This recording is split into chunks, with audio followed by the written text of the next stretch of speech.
ધરતીઓ પર તો આનંદ કરજો, સારા કપડા પહેરજો, સારું ખાજો, સારી જગ્યાએ જજો, સારા માણસોનો સંગ કરજો, દુનિયામાં બધું જ કરજો, પણ કુળદેવીનો કે મેલડીનો કે ખોડિયારનો કે ચિકોદરનો બેટા ગુનો ના કરતા. કારણ કે ગુનો થઈ જાય ને ત્યારે કોઈ આપણને કહેતું નથી, કોઈ બતાવતું નથી. આ બતાવવા તો અમૃતની મેલડી આવીશ. પણ બધી જગ્યાથી ફરીને આયા હોય, થાકી ગયા હોય, હારી ગયા હોય, બધાએ કીધું હોય પણ ના થયું હોય, તો વિશ્વાસ એકદમ ક્યાંથી પડશે? પડે ખરી? ના પડે. પણ આજે કદાચ આયા હોય, પહેલી વખત આયા હોય, મંગળવારનો ઉપવાસ કરજો, સાંજે કુળદેવીને તમારી માતાઓને સુખડીને શ્રીફળ ધરાવજો.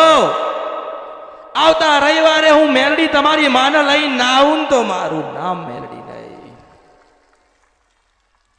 સુખડી અપાઈ તો તમારી માને હલાઈ ને, 5 ફૂલ આલ્યા ગુલાબના, 5 ફૂલ આલ્યા તો તમારી માને હલાઈ ને, દીવો હલાયો તમારી માને હલાયો ને. કારણ કે કોઈ નતું ત્યારે આપણી મા હતી. આપણા પૂર્વજો, તમારા પૂર્વજો, તમારા વડીલો માતાઓજીને લાયા, માતાઓની ભક્તિ કરી, જીવનમાં જે સુખ કે દુઃખ આવ્યું હોય એ માના ચરણ અને શરણમાં અર્પણ કરીને આગળ વધ્યા. આજે એની જ વસ્તી આજે દુઃખી છે, હું મેરડી છું. જે માતાઓ લાયા છે ખબર નથી, શ્રીફળ પડ્યું છે 20 વર્ષથી, એનું શું નામ છે ખબર નહીં. અમારા પૂર્વજો દીવો કરતા હતા, એ દીવો કોનો થાય છે ખબર નથી. તો ચિંતા ના કરશો, આવા જ પ્રશ્ન ઉકેલવા હું અમૃતની મેલડી આવી છું. આવા જ પ્રશ્નમાંથી તમને બહાર કાઢવા હું અમૃતની મેલડી આવી છું.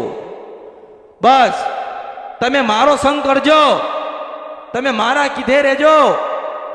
મેં નથી કીધો મારા ઉપવાસ કરજો કે મારા માટે કંઈક લઈને આવજો. મને તો ભગવાને આપ્યું છે કોરા કાગળો પર સોનાની કલમે લખીને કે બોલું ના બને બર્યો અવતારમાં ખોટ પડાવું મેલડી છું આ કળિયુગની અંદર. સમય સાથે કળિયુગમાં માસ્તર વાત કર્યું હોય, હું એક જ હતી, કાળીનો એક રાજા મેલડી. કે સમય સાથે વાત કરી હતી, બનાવીને આપ્યો. આજે લોકો કહે છે ને કે માતાજીને મળવું છે, માતાજીને પૂછવું છે, પણ માતાજી પાસે જવાતું નથી. તમે તો આવી ગયા ને,